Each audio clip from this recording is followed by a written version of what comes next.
అందరినీ కూడా దేవాతి దేవుడు ఏకరీతిగానే ప్రేమించాడు, ఏకరీతిగానే రక్షణ అనుగ్రహించాడు.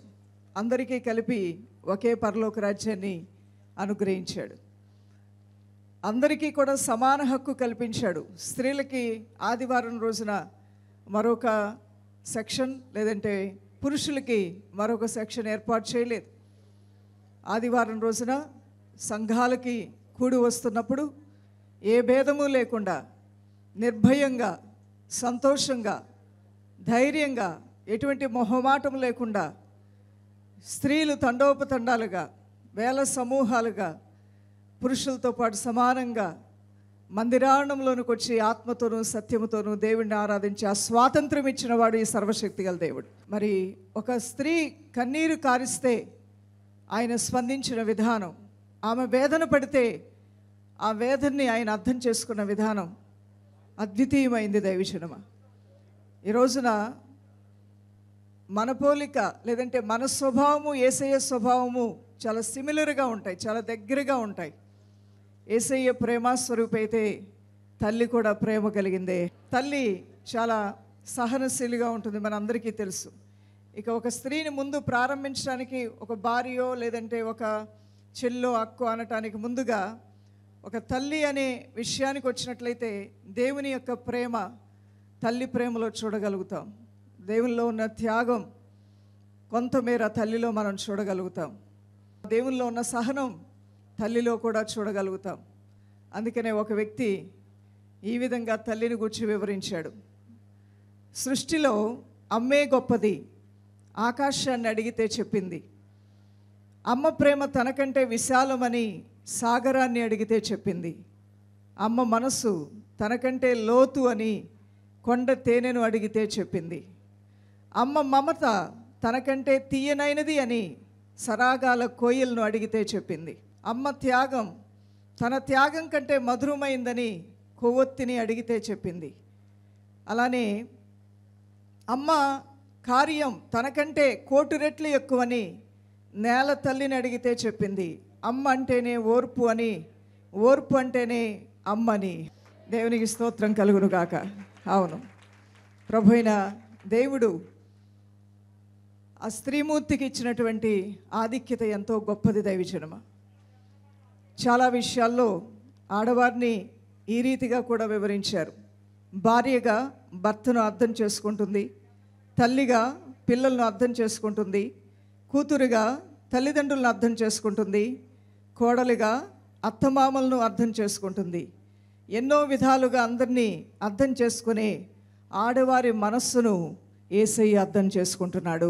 మనం అనుకుంటాం అందరినీ నేనే అర్థం చేసుకోవాలి, అన్ని విషయాల్లో నేనే అడ్జస్ట్ అయిపోవాలి, అందరికీ అనుకూలంగా నేనే ఉండాలి, నేనే అందరికీ అలసైపోయాను, ఓర్చుకో, సహించుకో, భరించుకో అని అందరూ నాకే చెప్పేవారు అయిపోయారు. అందరూ కూడా నా విషయంలోనికి వచ్చేసరికి తట్టుకోమ్మా, తాళుకోమ్మా, ఓర్చుకోమ్మా, సహించుకోమ్మా అని చెప్పి మాట్లాడుతూ ఉంటారు. మరి నేనే అన్నీ ఓర్చుకోవాలా, నేను అన్నీ సహించుకోవాలా అంటే నిజంగా నీ ఓరమి వలన, నీ ఓపిక వలన, నీ సహనం వలన ఎన్నెన్నో మంచి కార్యాలు, క్షేమకరమైన కార్యాలు నీ కుటుంబానికి జరిగే దేవుని బిడ్డ. ఓర్పు గురించి ఒక చిన్న ఉదాహరణ చెప్పాలి అంటే, ఒక సహోదరి తన ఇంటికి భోజనానికి పిలిచిందంట కొంతమందిని. వారు చుట్టాలందరూ భోజనానికి వచ్చారు. అయితే దానిలో పొట్టుగడుగుల కూర కూడా ఏర్పాటు చేసింది. తొందరపాటు లేకుండా ఓర్పు అనేది స్త్రీకి ఎంత అద్వితీయమైందో తెలియచేసే ఒక చిన్న ఉదాహరణ ఇది. మనలో ఉన్న తొందరపడుతనాన్ని తీసివేస్తుంది ఏంటంటే, మన చుట్టూ ఉన్న సందర్భాలే, మన చుట్టూ ఉన్న పరిస్థితులే మనల్ని ఇంకా పదును పెడుతూ ఉన్నాయి. మనల్ని ఇంకా జ్ఞానవంతులుగా, గుణవంతురాలుగా, సహనశీలిగా, ఓపికతో ఉండేవారిగా తీర్చిదిద్దుతూ ఉన్నాయి. ఈ సద్గుణాలు లేకనే లోకం చిన్నాభిన్నమైపోతూ ఉంది.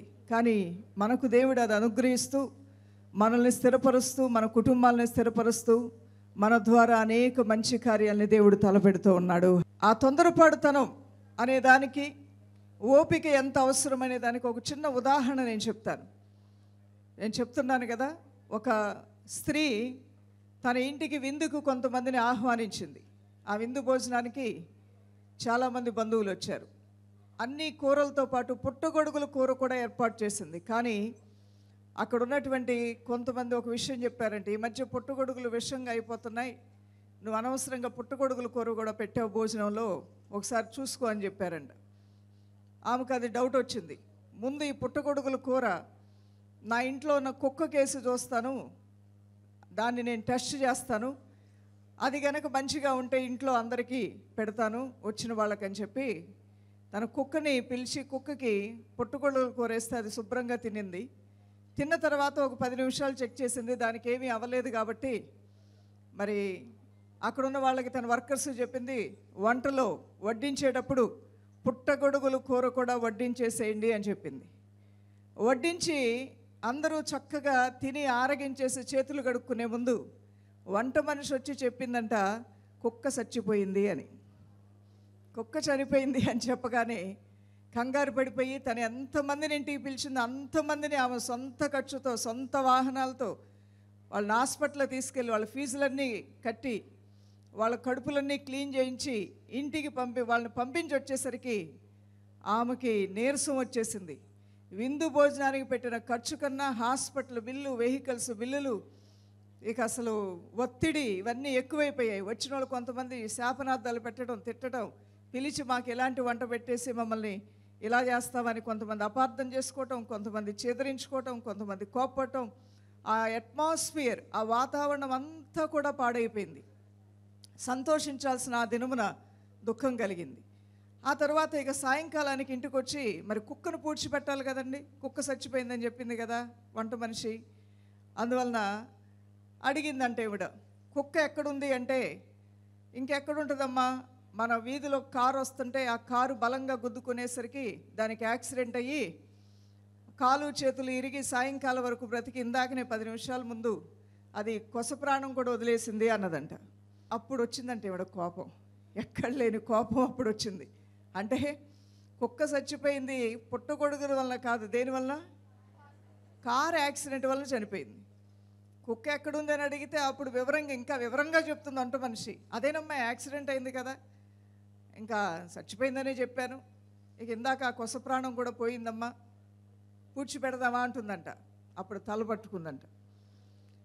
విషయాన్ని వివరంగా తెలుసుకోకుండా తొందరపాటుతనంతో వెళ్ళటం వలన ఎన్ని అనర్థాలు కలుగుతాయో అని అర్థం చేసుకొని ఇక నుండి ఆ తర్వాత కాలంలో ఎప్పుడూ కూడా విషయంని విశ్లేషించకుండా, అవగాహన చేసుకోకుండా, ఏదో వినో లేకపోతే ఏదో అవగాహన చేసుకునో ఆతృతతో నిర్ణయాలు తీసుకోకుండా దాన్ని నిశితంగా పరీక్షించి ఓపికతో అన్నీ కనిపెట్టి చేయాలి అని ఆమె జీవితంలో అదొక మంచి గుణపాఠాన్ని నేర్పించింది. మన జీవితంలో కొన్ని ఇబ్బందికరమైన సమస్యలు మనకు అనేక గుణపాఠాలను నేర్పించాయి అన్నవారు చేతులు పైకెత్తండి. నాకు కొన్ని ఇబ్బందులు, కొన్ని పోరాటాలు, నేను కొన్నిసార్లు మోసపోయాను అని నువ్వు అనుకోవచ్చు. స్నేహితులను నమ్మి నేను మోసపోయాను, కావలసిన వారు అనుకొని అన్ని విషయాలు చెప్పి వాళ్ళ ద్వారానే అవమానించబడ్డాను. ఇంకొక విషయం ఏంటంటే, నువ్వు ఎవరినైతే ఎక్కువగా ప్రేమిస్తారో వారిలో కొంతమంది నీకు తప్పకుండా జీవితంలో హ్యాండ్ ఇస్తారు. ఎక్కడో ఒక దగ్గర ఏదో ఒక సమయంలో నేను బాగా నమ్మాను అన్నవారు, నేను బాగా వీళ్ళని ప్రేమించాను అన్నవారు, వీళ్ళకి అన్ని బాధ్యతలు చూసుకుంటారన్న వాళ్ళు ఏదో ఒకరోజు నీకు హ్యాండ్ ఇచ్చుంటారు. హ్యాండ్ ఇవ్వటం అంటే మీకు తెలుసు, మీరు చెప్పినటువంటి వాటి విషయంలో మీ నమ్మకాన్ని వమ్ము చేసి ఉండొచ్చు, మీ విశ్వాసాన్ని బలహీనపరిచి ఉండొచ్చు, మీ గుండెల మీద తన్నినట్టుగా గుండె పగిలిపోయిన పరిస్థితి వారిని చూసినప్పుడు మీకు అయి ఉండొచ్చు. కానీ అవన్నీ కూడా గుణపాఠాలన్నీ ఈరోజు నేను ఒక స్ట్రాంగ్ పర్సన్గా తీర్చిదిద్దాయి, నేను ఒక స్ట్రాంగ్ ఉమెన్గా తీర్చిదిద్దాయి, ఒక స్ట్రాంగ్ యంగ్ లేడీగా నిన్ను తీర్చిదిద్దాయి. దేవునికి మహిమ కలుగును గాక.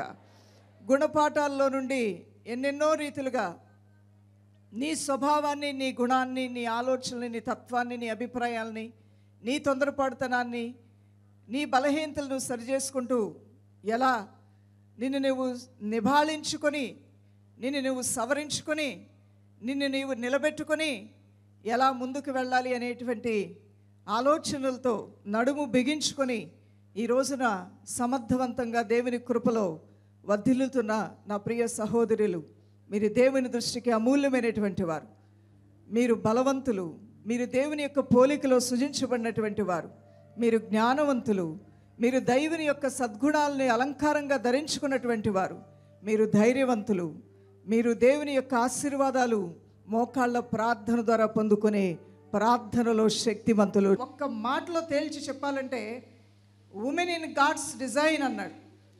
ఉమెన్ అనేది ఎవరు డిజైన్ చేశారు, ఎవరు పోలికలో సృష్టింపబడ్డారంటే అదొక గాడ్స్ డిజైన్. దేవుని పోలిక, దేవుని యొక్క సారూప్యంలోనే ఆమె సృజించబడింది. Women were created with equal dignity and worth as men. Women are called to strengthen and purpose. She is clothed with strength and dignity. She can laugh at the days to come అని కూడా రాయబడి ఉంటుంది. ఆదికాండం 1:27 సామెతల గ్రంథం 31:30, గల్తీలు రాసిన పత్రిక 3:28, ఎఫెసీలు రాసిన పత్రిక 2:10. The Bible reveals that women are created in God's image, loved, valued and called to a divine purpose. From the beginning, God established women as partners, leaders, nurturers and vessels of His grace. దేవుని యొక్క మాటలు ఇవన్నీ మంచి మాటలు మరి మనం వింటూ ఉన్నాం ప్రియులారా. మొదటిగా women are created in the image of God. అబ్బాయి ఇదొక్కటి చాలు ఈ భూమి మీద మనం తలెత్తుకొని ధైర్యంగా బతకటానికి. ఆదికాండం 1:27 చూడండి. దేవుడు తన స్వరూపమందు నరుని సృజించెను, దేవుని స్వరూపమందు వాని సృజించెను.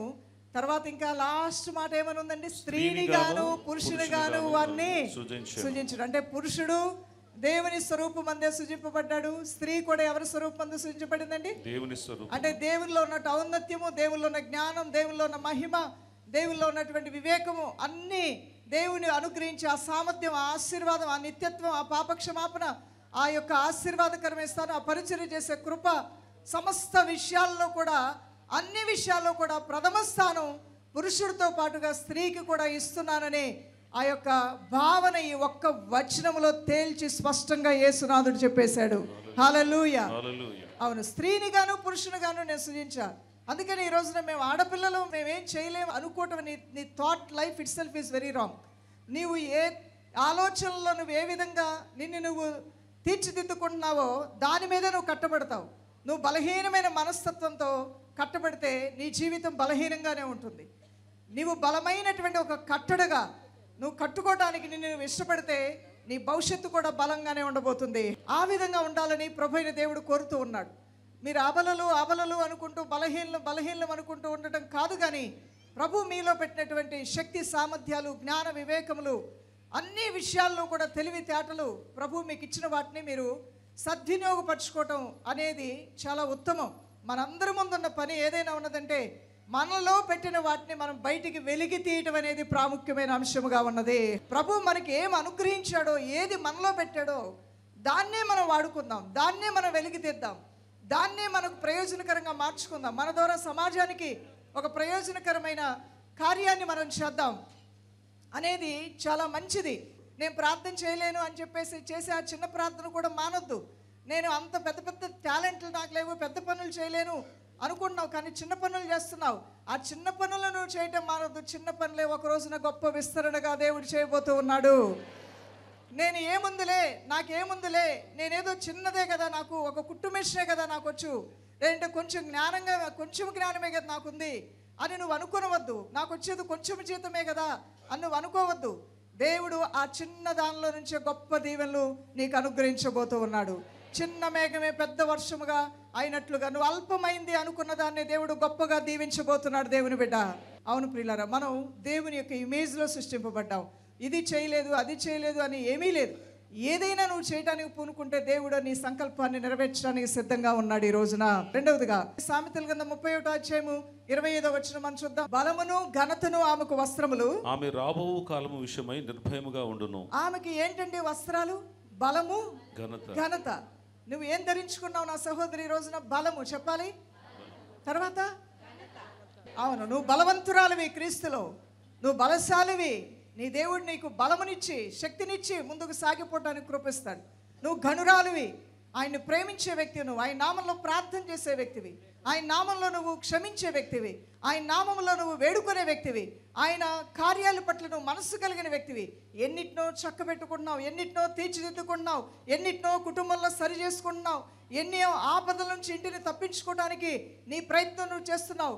ఎంతో మందిని నీ ఇంట్లో ఉన్న వారిని పోనీలే అని క్షమించావు కాబట్టి ఈరోజు నీ ఇల్లు బంగారం లాగా ఉంది. ఒకవేళ నువ్వే క్షమించకపోతే ఆ ఇంటి పరిస్థితి ఎంత గందరగోళంగా మారుతుందో, ఆ ఇంట్లో నువ్వే నమ్మకస్తురాలుగా ఉండకపోతే ఆ ఇంటి పరిస్థితి ఎంత హీనంగా మారిపోతూ ఉంటుందో, ఆ ఇంట్లో నువ్వు కట్టుకున్న కట్టడలకు నువ్వు లోబడి ఉండకపోతే నీ ఇల్లు దిక్కుమాలిన ఇల్లులాగా మారిపోయి ఉండేది. ఈ రోజున గోలెత్తిపోతున్నారు. న్యూస్ పేపర్లు ఏంటి, టీవీల్లో ఏంటి, ఎక్కడ చూసినా భయభ్రాంతులుగా అవుతున్నారు. ఎందుకంటే కొంతమంది స్త్రీలు వీటన్నిటినీ విసర్జించి బరి తెగించి వారి ఇష్టానుసారంగా వారు జీవించడం ప్రారంభిస్తే సమాజం వణికిపోతుంది, ఇల్లులు వణికిపోతున్నాయి. ఇంట్లో అన్నం పెడుతున్న భార్య అన్నం ముద్దలో విషం పెడుతుందా, ఏం పెడుతుందని మంచి వాళ్ళు కూడా భయపడేటువంటి భయము పుట్టిస్తున్నారు కొంతమంది స్త్రీలు. కానీ నిన్నటి వరకు కూడా ఈ సమాజం ఎంతో మంచిగా ఉందంటే ఒక జ్ఞానవంతురాలైన స్త్రీలు తమ గృహాల్లో ఎన్నిటినో వారు ఓర్చుకున్నారు, సహించుకున్నారు, వారు దేవుని యొక్క జ్ఞానముతో నడుచుకున్నారు, దీర్ఘశాంతం కలిగి ఉన్నారు. పోనీలే అనండి ఒకసారి, పోనీలే పోనీలే అంటూ ఎన్నిటినో చక్కబెట్టుకొని అన్నీ నీ గుండెల మీద మోస్తూ నీ కుటుంబాన్ని ప్రేమతో, ఆప్యాయతతో, యథార్థతతో, నమ్మకత్వంతో, పరిశుద్ధతతో, మరి నువ్వు ఎవరైతే వివాహం చేసుకున్నావో అట్టి నీ భర్తకి నువ్వు నమ్మకంగా ఉంటూ, నీ కన్న బిడ్డలకు నువ్వు నమ్మకంగా ఉంటూ ఎన్ని రకాలుగా ఒక స్త్రీ నిలబడటం వలన కుటుంబాలు బాగున్నాయి, సమాజం బాగుంది. ఈ రోజుల్లో కొద్దిమంది, అందరూ కాదు, రూపాయలు ఒక 10% కొద్దిమంది స్త్రీలు పుట్టించే గలిబిలికే తల్లడిల్లిపోతుంది సమాజం. అలాంటిది స్త్రీ యొక్క ప్రభావము, స్త్రీ యొక్క ఆలోచన, స్త్రీ యొక్క తత్వము ఒక కుటుంబ వ్యవస్థకి ఎంత మేలు చేస్తుందో, అదే స్త్రీ వేరే విధంగా మారిపోతే ఎంత కీడు చేస్తుందో కూడా ప్రస్తుత పరిస్థితులు బట్టి మనం గమనించుకోవచ్చు.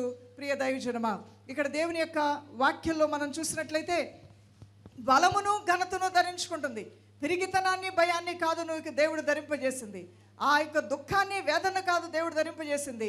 నీకున్న పరిస్థితుల్ని తలంచుకుంటూ ఏడుస్తూ కూర్చోవడం కాదు దేవుడు నీకు ఏర్పాటు చేసింది. బలము, ఘనత. ఈ బలము కలిగిన, ఘనత కలిగిన స్త్రీలు రాబోవు కాలం విషయమై నిర్భయముగా ఉంటారంట. దేవునికి స్తోత్రం కలుగును గాక. దేవునిలో నిలబడినటువంటి ఆత్మబలం కలిగిన నా ప్రియ సహోదరులారా, నా ప్రియ కుమార్తెలారా, తల్లులారా, నా ప్రియ తోటి సహోదరులారా, దేవుడు మీకు బలమై ఉన్నాడు. మీ బలమునకు మించిన బలము దైవ బలమై ఉన్నది. ఆ దైవ బలమునే మీరు వస్త్రముగా ధరించుకుని ఉన్నారు. ఆ రక్షణనే మీరు వస్త్రంగా ధరించుకొని ఉన్నారు.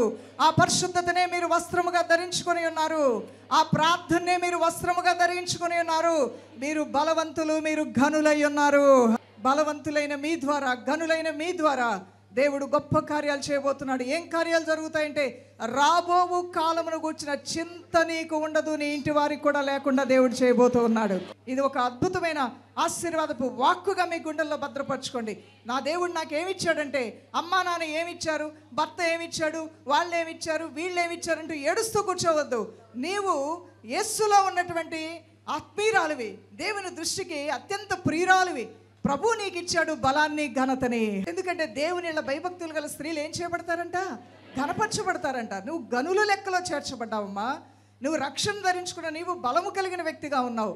రాబోచున్న కాలంలో కూర్చి నువ్వు చింతపడిన అవసరం లేదు. నీ దేవుడు నీ పక్షముగా ఉండి నీకు మేలు చేయబోతూ ఉన్నాడు. నీ పిల్లలకు మేలు చేయబోతూ ఉన్నాడు. నీ కుటుంబానికి క్షేమం చేయబోతూ ఉన్నాడు. ఏ చింత నువ్వు పొందనవసరం లేదు.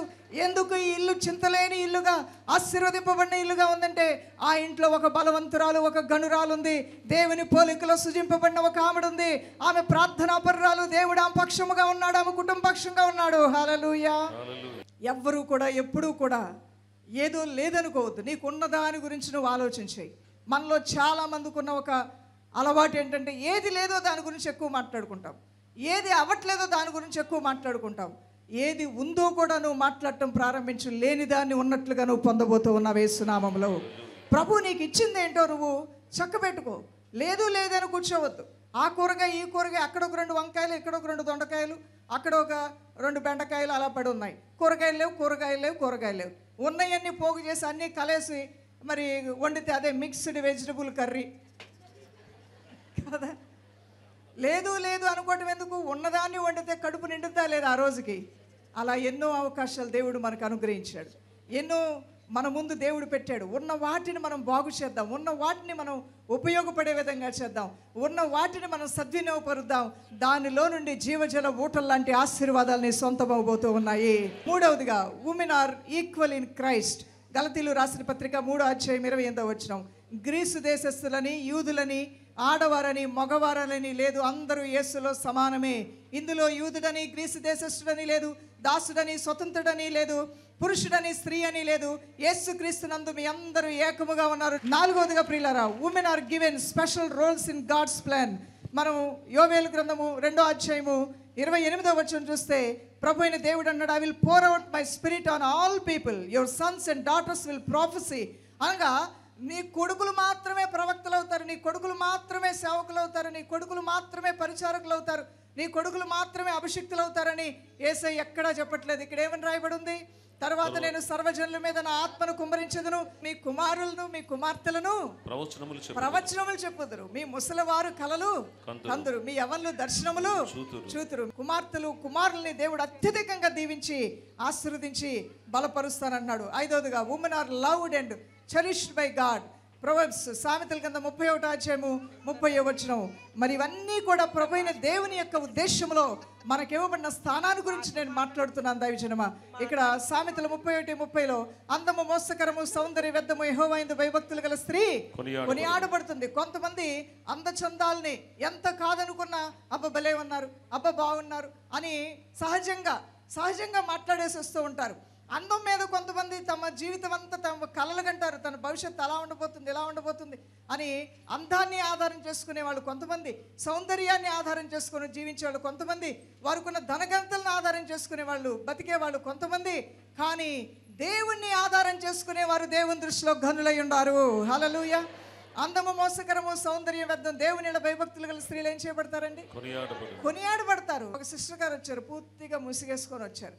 ముసుగు తీయట్లేదు, తల దించింది, తల ఎత్తట్లేదు. ఆ తర్వాత నేను లాస్ట్లో ప్రార్థన చేస్తాను, ఈవిడకి క్రిస్టియన్ కాదేమో అందుకని అలా తల దించుకున్నారంటే వాళ్ళ పక్కన ఒక కూతురు వరసయ్య అమ్మాయి అంటుంది, మా పిన్నికి నల్లగా ఉంటానని ఒక ఫీలింగ్ అండి. మీ పాస్టర్ గారు ఎలా ఉంటారో అని అడిగిందంట. మా పాస్టర్ గారు నాకన్నా తెల్లగా ఉంటారని చెప్పిందంట ఈ అమ్మాయి. తెల్లోళ్ళని చూస్తే మరీ నూనెత భావం, అసలు తల నేలకేసేస్తండి మా పిన్ని గారు. ఇదేం పోయే కాలం అమ్మ నీకు అంటే, నీకు నీవే సిలువేసేసుకున్నావు, నిన్ను నువ్వే సిలువేసుకున్నావు. నీ దేవుడు నీకు ఇచ్చినటువంటి ఆ నల్ల బంగారాన్ని నువ్వు సిలువేశావు. దానికన్నా ముందు నీలో దాచబడిన మంచి మనస్తత్వం ఉంది, మంచి వ్యక్తిత్వం ఉంది, మంచి గుణం ఉంది, మంచి తలాంత్ ఉంది. వాటన్నిటినీ నలుపనే వెనక పెట్టేసి దాన్ని సిలువేసేసావు.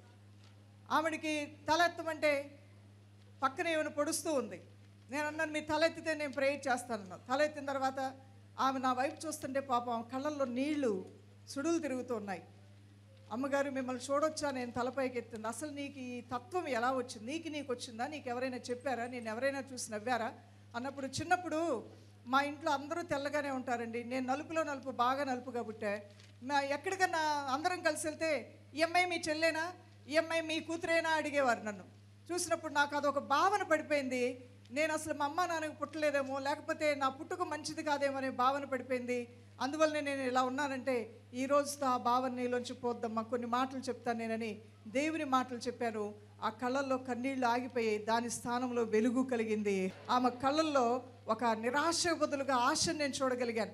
ఇలా ఎంతో మందిని కృంగదీస్తుంది సమాజం, మాటలతో, చూపులతో, పిచ్చి చేష్టలతో, వెకిలి మాటలతో, అసహ్యమైన మాటలతో, సూటిపోటి మాటలతో వారిని తగ్గించి, వారిని బలహీనపరిచి, వారి రూపాలను చూసి, వారి యొక్క తలాంతులను చూసి ఏముందిలే నీకేమొచ్చులే అని చెప్పేసి ఎంతోమంది ఎన్నో రీతిలుగా తెలియకుండానే తోటి వారి హృదయాల్ని గాయపరుస్తున్నారు దైవజనమా.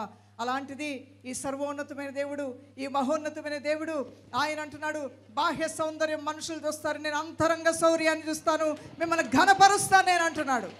ఈరోజు చెప్పండి, నల్లవాళ్ళు, తెల్లవాళ్ళు, కుంటివారు, గుడ్డివారు, కుష్ఠరోగులు ఎవరైనా ఈ యేసయ్య సన్నిధికి వచ్చి ప్రార్థన చేస్తే ఆ ప్రార్థన దేవుడు వింటాడా లేదా చెప్పాలి మీరు. అయితే యేసయ్య సన్నిధిలో తల పైకెత్తుకొని మీరు ప్రార్థన చేయండి. ధైర్యంగా ప్రార్థన చేయండి. చేతులు పైకెత్తుకొని ప్రార్థన చేయండి. తల పైకెత్తుకొని ప్రార్థన చేయండి. దేవుని యొక్క వెలుగు నీ పైన ప్రకాశిస్తుంది. దేవుని బిడ్డ, ఆయన మహిమ నీ పైన ప్రకాశిస్తుంది. ఆయన తేజస్సు నీ పైన ప్రకాశిస్తుంది. నీ ప్రార్థనలు పరలోక రాజ్యం వెళ్లకుండా నిన్ను అడ్డుకునే శక్తి దేనికి లేదు. నిన్ను ఎవరో ఎక్కడో లేదా నీకు నువ్వుగానే కృంగిన ఆ చట్రంలో ఉన్నావేమో ఈరోజు నువ్వు బయటకు వచ్చుదువుగాక. దేవుని దృష్టికి నువ్వు అమూల్యమైన దానివి, నువ్వు గనురాలువి, ఆయన పోలికలో సృజింపబడినటువంటి వ్యక్తివి. ఆయన మహిమ నీలో ప్రకాశించడానికి నువ్వు సృష్టించబడ్డావు. స్త్రీ అని పురుషుడని ఏ భేదము లేదు. అందరినీ దేవుడు సమానంగా చూస్తూ ఉన్నాడు. స్త్రీలు అనేక మంది అనేక ప్రార్థన చేసినప్పుడు ప్రభు అయిన దేవుడు వారి ప్రార్థనలు ఆలకించి వారికి జవాబిచ్చాడు. అందుకనే మరి ఈ మాట చాలా చక్కగా రాయబడి ఉంటుంది. సామెతలు 31:30, న్యాయాధిపతుల గ్రంథం 4:4-5, లూకాసు వార్త 1:45, ఎస్తేరు గ్రంథం 4:14 God's vessels of strength and faith. మనము దేవుని యొక్క సన్నిధిలో బలవంతులుగాను విశ్వాస యోధులుగాను మనం ఉన్నామని ఈ వాక్యం తెలియజేస్తుంది. ఉదాహరణ Deborah, A women of leadership and wisdom. ఆవిడ మరి దేవుని యొక్క సన్నిధిలో గొప్ప నాయకత్వ లక్షణాలు కలిగినటువంటి నాయకురాలుగా దేవుడు ఆవిడని తీర్చిదిద్దాడు. అలానే జ్ఞానము కలిగిన స్త్రీగా తీర్చిదిద్దాడు. న్యాయాధిపతుల గ్రంథం 4:4. అదే రీతిగా రెండవదిగా Esther, a women of courage and purpose. ఆమె ముందున్న బాధ్యతలు నిర్వర్తించట్లో గొప్ప ధైర్యవంతురాలుగా దేవుడు ఆమెను తీర్చిదిద్దాడు. ఒక దేశాన్ని ఆమె రక్షించగలిగిందని ఎస్తేరు గ్రంథం 4:14 రాయబడి ఉంటుంది దైవజనమా. అదే రీతిగా మరి Mary, a women of faith and obedience. దేవుని మాటకు విధేయురాలై విశ్వాసముతో లోక రక్షకుని లోకానికి తీసుకొచ్చిన పుణ్యాత్మురాలు తల్లి మరియా. లూకాసు వార్త 1:45. మరొక స్త్రీ Ruth, A women of loyalty and hard work. కష్టపడి పనిచేసే మనస్తత్వం కలిగింది, చాలా నిజాయితీ పరురాలు, ఆమెను నమ్మకస్తురాలు. రూతు గ్రంథం 1:16. ఈ స్త్రీని దేవుడు అత్యధికంగా హెచ్చించాడు, దీవించాడు, వంశావళులకే ఆశీర్వాదకరంగా నిలబెట్టాడు. దేవుని నామానికి స్తోత్రం కలుగును గాక. ఎవరు ఎన్నిక లేని వారో వారినే ఎన్నుకున్నాడు. ఎవరు బలహీనలు అన్నారో వారినే బలవంతులుగా ఆయన నిలబెట్టాడు. ఎవరు విధవరాలు, నీ వల్లనే భర్త చచ్చిపోయాడు, నీ వల్లనే ఇల్లు పాడైపోయిందేమో అని ఎంతోమంది మోయాబు దేశంలో అన్ని జనులు అనుంటారు. అయినప్పటికీ కూడా వాటిని ఏమీ పట్టించుకోకుండా దేవుల్లో నిలకడగా నిలబడింది. దేవుని యొక్క సన్నిధిలో ఆమె తన హృదయాన్ని స్థిరపరచుకుంది. దేవుని యొక్క చిత్తానికి తను అప్పగించుకుంది. యేసు క్రీస్తు ప్రభువారి వంశావళికే మూలకర్తగా అయింది. నువ్వు బలహీనరాలివి, నేను ఎన్నికలేని దాన్ని, నేను విడవబడిన దాన్ని, నన్ను అందరూ మర్చిపోయారు, ఎవరు నన్ను పట్టించుకోవట్లేదు, నేను ఒంటరిదాన్ని నువ్వు అనుకోవద్దు. దేవుని బిడ్డ, నీవు ధరించుకున్నావు రెండు, బలమును ఘనతని. ఏం ధరించుకున్నావు మనవు? నీ సౌందర్యం బాహ్య సౌందర్యమా? దేవుడు కోరుకునేది ఆత్మ సౌందర్యమా? నీ జుట్టు తక్కువ ఉన్నా దేవుడు ప్రేమిస్తాడు, నీ జుట్టు ఎక్కువ ఉన్నా ప్రేమిస్తాడు. నువ్వు నల్లగా ఉన్నా ప్రేమిస్తాడు, నువ్వు తెల్లగా ఉన్నా ప్రేమిస్తాడు. నువ్వు విధవరాలవైనా ప్రేమిస్తాడు, నువ్వు దరిద్రురాలవైనా ప్రేమిస్తాడు. నువ్వు పరిశుద్ధురాలవైనా ప్రేమిస్తాడు. నువ్వు పాపములో పట్టబడిన క్షమాపణ అడిగితే నిన్ను కూడా దేవుడు ప్రేమిస్తున్నాడు. అనేక మంది స్త్రీలు they were transformed by grace and forgiveness. వారు తమ జీవితాల్లో రూపాంతరపరచబడ్డారు. ఆ కృప వలన, దేవుని క్షమాపణ వలన దేవుడు వారిని చూసినప్పుడు ఛీ అని అసహించుకోలే. రండి నా దగ్గరికి అని వ్యభిచారులను పిలిచాడు, జారురాండ్రును పిలిచాడు, పాపాత్మురాలైన స్త్రీలను పిలిచాడు, విధవరాండ్రును పిలిచాడు, సమాజంలో ఎన్నికలేని వారిని పిలిచాడు. తినటానికి తిండి కూడా లేదు ప్రభు అని ఏడుస్తున్న వారిని జ్ఞాపకం చేసుకుని ఆ స్త్రీలకు ఆయన సహాయం చేశాడు. ఆయన వారికి పోషకుడిగా మారాడు, ఆయన వారికి తండ్రిగా మారాడు, ఆయన వారికి ఆదరణకర్తగా మారాడు.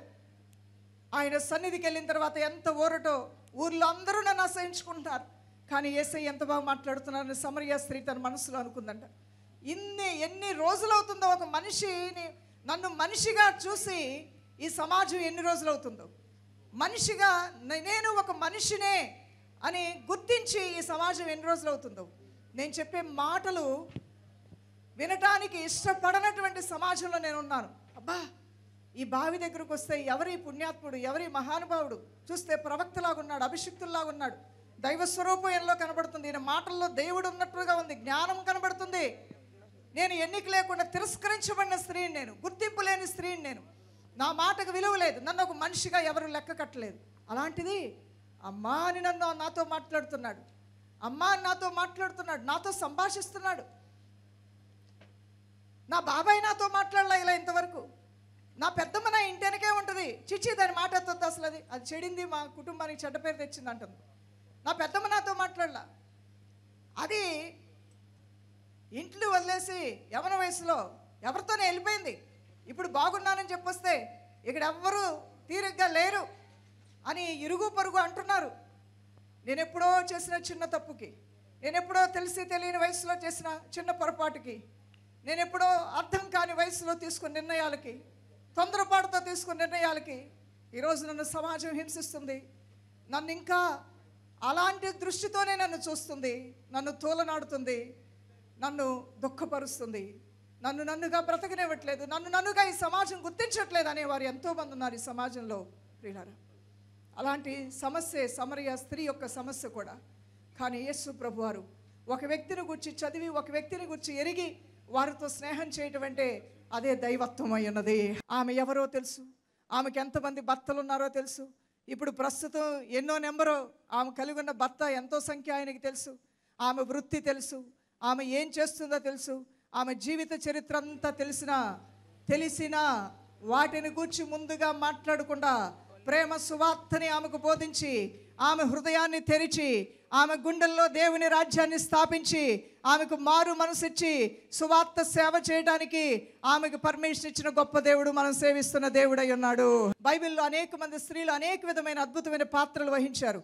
రూతు అన్ని విషయాల్లో కూడా చక్కగా నిలకడగలిగినటువంటి స్త్రీ. బోయాజ్ అన్నాడంట, ఈ పొలములో ఎక్కడే నిలకడగా ఉండి నువ్వు పని చేసుకో అన్నాడంట.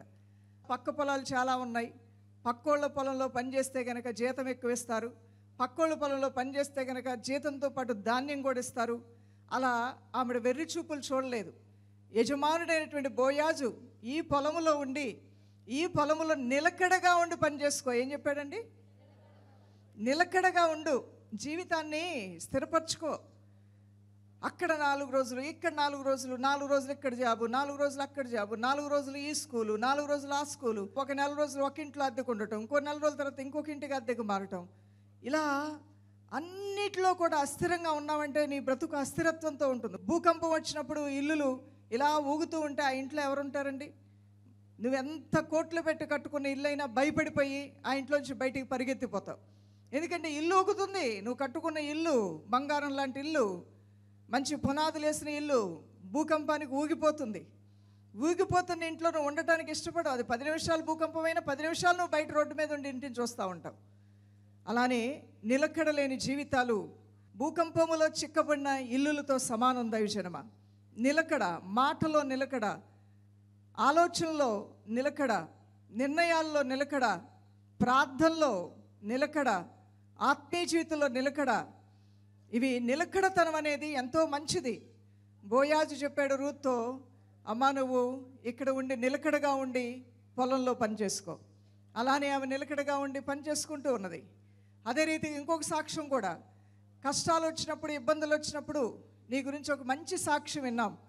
నీ అత్తయ్య అయిన నయోమితో నువ్వు నిలకడగా నిలబడ్డావంట, ఆమెతో కలిసి నిలకడగా ఉన్నావంట. నీవు ఆ దేవుని యొక్క రెక్కల నీడ కిందకు వచ్చావు. ఆయన సన్నిధిలో, కుటుంబంలో, ఇచ్చిన పనిలో నిలకడగా ఉన్నటువంటి నిన్ను ఆ సర్వశక్తిలో దేవుడు ఆశీర్వదించునుగాక. ఆ ఆశీర్వాదాలన్నీ ఆమె తలపైకి వచ్చాయేమో. రూతు యొక్క జీవితం అద్భుతంగా దీవించబడింది. దైవజనమ, ఆమె జీవితంలో ఒకదాని తర్వాత ఒకటి ఆమె కష్టాలన్నీ కూడా మరుగైపోయి ఆమె జీవితంలో ఆశీర్వాదాలు అనేది రావటం అనేది ప్రారంభమైంది. నిలకడతో కూడినటువంటి ఆమె యొక్క మంచి స్వభావాన్ని చూసినటువంటి దేవుడు ఆ ఇజ్రాయేలీల మధ్యలో ఆమె వంశాంకురాన్ని వర్ధిల్లింపజేశాడు, ఆమెని ఉన్నతంగా దీవించాడు. ఈ రోజున బైబిల్ గ్రంథంలో చెప్పుకోదగిన స్త్రీలలో ప్రాముఖ్యమైన స్త్రీలు కొంతమంది ఉన్నారు. వారిలో మర్చిపోలేనటువంటి క్యారెక్టర్, స్వభావం ఎవరైనా ఉన్నదంటే ఆ క్యారెక్టర్ కలిగిన స్త్రీ రూత్ అని చెప్పుకోవచ్చు. హల్లెలూయా. మరి రోమీయులకు రాసిన పత్రిక 16వ అధ్యాయం 1 నుండి 2వ వచనం, ఎస్తేరు గ్రంథం 4వ అధ్యాయం 14వ వచనం, అపోస్తల కార్యములు 18వ అధ్యాయము 26వ వచనం కూడా women as leaders and judges, వారు న్యాయాధిపతులుగా ఉన్నారు, లీడర్స్గా, నాయకులుగా కూడా ఉన్నారు. ఉదాహరణ దెబోరా, ఎస్తేర్, హుల్దా, వీళ్ళందరూ కూడా 2 రాజుల గ్రంథం 22వ అధ్యాయము 14 నుండి 20 వచనాలు. Women as mothers and nurturers. మరి అదేవిధంగా 1 సమూయేలు గ్రంథం 1వ అధ్యాయము 27 నుండి 28వ వచనం. ఒక సమూయేలు అనే ప్రవక్త 40 సంవత్సరాలు పరిపాలన చేశాడంటే దాని వెనక తల్లి యొక్క త్యాగం, తల్లి యొక్క సమర్పణ, తల్లి యొక్క ప్రేమ అవన్నీ కూడా కనబడుతూ ఉన్నాయి. ఆ యొక్క సమూయేలుని ఆ తల్లి ఆ రోజున సమర్పించకపోతే ఒక నాయకుడు తయారై ఉండేవాడు కాదు. ప్రియులారా, మీ పిల్లల్ని మీ పిల్లలుగానే పెంచుకుంటే మీ పిల్లలు మీ పిల్లలుగానే పెరుగుతారు. మీ పిల్లల్ని దేవుని చిత్తానికి అప్పగిస్తే వారు నాయకులుగా గొప్పవారుగా మారబోతూ ఉన్నారు. వారిని దేవుడు తీర్చిదిద్ది ఉన్నతమైన స్థానాలతో వారిని దీవించి ఆస్వాదించబోతున్నాడు. మరి స్త్రీలకు దేవుడిచ్చిన పాత్ర అద్వితీయమైంది. Women as disciples and followers of Christ, ఒక గొప్ప శిష్యరికాన్ని వారు కలిగి ఉండి దేవుడిని వెంబడించారు. మత్తయి సువార్త 27:55. అలానే women as teachers and mentors, అన్ని విషయాల్లో కూడా బోధకులుగా ఉపదేశకురాండ్రుగా ఉన్నారు. వారి ఇంట్లో వారు మంచి బోధకులు. ఒక భార్య, ఒక తల్లి జ్ఞానము కలిగి నోరు తెరుస్తుందంట, జ్ఞానోపదేశం చేస్తుంది, జ్ఞానముతో మాట్లాడుతుంది. అపొస్తలుల కార్యములు 18:26, 2 తిమోతి రాసిన పత్రిక 1:5. ఒక తిమోతి అద్భుతమైన నాయకత్వంతో వెళ్ళాడు అంటే దాని వెనక అమ్మమ్మ, దాని వెనక వారి తల్లి యొక్క పాత్ర కూడా ఎంతో అద్వితీయంగా ఉంది దైవజనమా. అలానే women as servants and helpers in ministry, రోమీలు రాసిన పత్రిక 16:1. మరి స్త్రీలు మరి పరిచర్యలో వారికి ఇవ్వబడిన అవకాశాలు అద్భుతం, వారు చేసిన పరిచర్య అద్వితీయం. ఈవెన్ లైఫ్ చేంజింగ్ రివైవల్ చర్చెస్లో కూడా స్త్రీలు సమూహము మరి సైన్య సమూహం వంటిది. పరిచర్య చేసే క్రమములో వారు ముందుంటారు. ఏ పని, ఎలాంటి పని అయినా చేయడానికి సంసిద్ధత కలిగినటువంటి సహోదరులు, ప్రార్థనాపరులు, పరిచర్య చేసేవారు, గానములు, పాటలు పాడేవారు, స్కిట్లు వేసేవారు, ఇలా ఎన్ని రకాలుగాను ఎన్ని విధాలైన పరిచర్యలోనూ తమ వంతు పాత్రను వారు నిర్వర్తిస్తున్నారు. వారిని బట్టి మనందరిని బట్టి చప్పలు కొడుతూ దేవుడి నామానికి మహిమ చెల్లిద్దాం. అందువలన నా ప్రియ సహోదరి, సత్క్రియల్ని అలంకారంగా ధరించుకో. 1 తిమోతి రాసిన పత్రిక 2:9-15.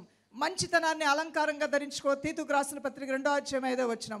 భయభక్తుల్ని అలంకారంగా ధరించుకో. సామెతల గ్రంథం 14:2. తెలివి తేటల్ని అలంకారంగా ధరించుకో. ఇర్మియా గ్రంథం 9:17.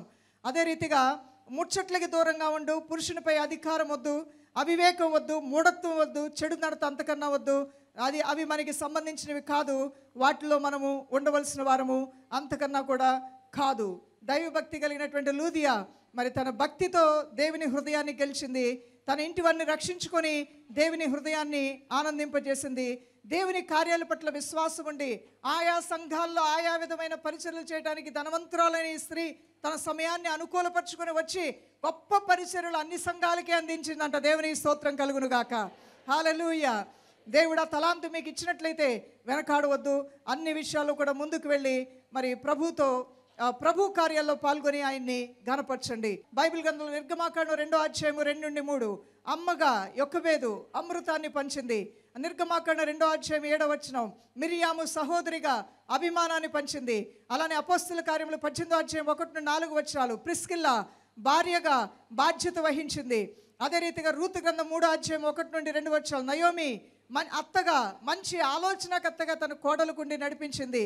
అదేవిధంగా న్యాయాధిపతుల గ్రంథం 1:13 కూతురుగా అక్స ఆనందాన్ని, తన తండ్రి చిత్తానికి లోబడినటువంటి ఒక జ్ఞానం కలిగిన మంచి మనస్సు కలిగిన యవ్వన కన్యకగా ఉంటుంది అక్స. అలానే రూతు గ్రంథం 2:2 కోడలుగా రూతు కూడా అణకు కలిగి తన అత్త పట్ల అందరి పట్ల నడుచుకుంది. అదే రీతిగా 2 తిమోతి రాసిన పత్రిక 1:5 లోయి అవ్వగా ఆప్యాయతను పంచింది, దేవుని జ్ఞానాన్ని పంచింది. అదే రీతిగా ప్రియులారా 2 రాజుల గ్రంథం 11:2 మరి యెహోషాబెతు మేనత్తగా అభద్రత నుండి అక్కడ ఉన్నటువంటి వారందరినీ కూడా కాపాడింది. అందువల్ల ప్రియులారా దేవునిలో మీరు ఇవ్వబడిన స్థానం ఎంతో గొప్పది కాబట్టి మీరేం చేస్తున్నారు, మీరేం వింటున్నారు, ఎలా ఉంటున్నారు అనే విషయాల్ని మీరే అవగాహన చేసుకోండి. వినాలి, వినుట మంచిది. రూతు విన్నది దీవించబడింది, లూదియా విన్నది దీవించబడింది, ఎస్తేరు విన్నది చిన్నాన్న మాట దీవించబడింది, రూతు విన్నది అత్తగారి మాట దేవుడు ఆవిడ్ని దీవించాడు. వినకుండా వెళ్ళిపోయిన వారు ఉన్నారు. అవ్వ వినకుండా ఉంది, లోతు భార్య వినకుండా వెళ్ళిపోయింది. అలానే అననీయ సఫీరా ఆమె కూడా దేవుని మాటకు లోబడకుండా వెళ్ళిపోయింది. వాళ్ళ జీవితాలు నష్టపడితే విన్నటువంటి వారి జీవితాలు బాగుపడ్డాయి. దేవుని మాట వింటాను, దేవునితోనే నడుస్తాను, దేవుని ఆశీర్వాదాలు ఇంకా మెండుగా పొందుకుంటానన్న వారు దేవునికి స్తోత్రాలు చెల్లించండి.